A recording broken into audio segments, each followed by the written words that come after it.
Welcome back to Masterclass number 7, which is tournament readiness. Paul, something that's hugely important for pros and local players playing in open competitions. Very much so. You've got to start on the right foot, and by that I mean you've got to be early. So you don't want to be Mervyn King early. You don't want to get there 6-7 hours before. So if a local competition starts at 10 a.m, you don't want to get there at 3 o'clock in the morning. But you want to take the stress out of the situation by being there in plenty of time.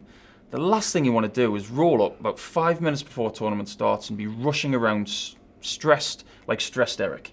So for me, get there a good hour, 2 hours beforehand, maybe even a little bit more than that, depending on when the venue opens, of course, and do things at your own pace. Now, if you are nice and early, you can have a practice, you can get yourself hydrated, you can sort yourself out well before the tournament begins, and I think being early is one of the first things that you should be doing.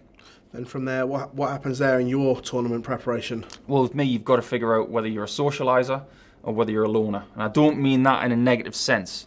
There are two types of players in this world. One, do you like to socialise with guys and have a bit of a laugh before a tournament starts and relax that way? And then you've got the guys who want to be on their own. They're the guys who have the earplugs in, they're listening to music, they're getting themselves revved up.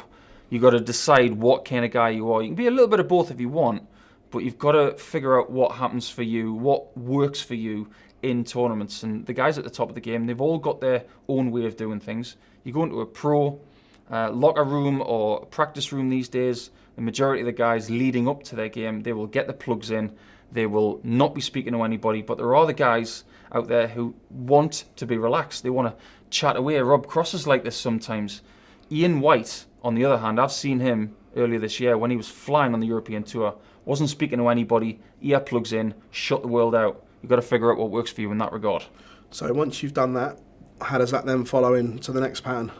Well, you've got to take every situation as it comes. I think the more tournaments that you play, the more dangerous you can become, because you've got to get used to the way that tournaments are run.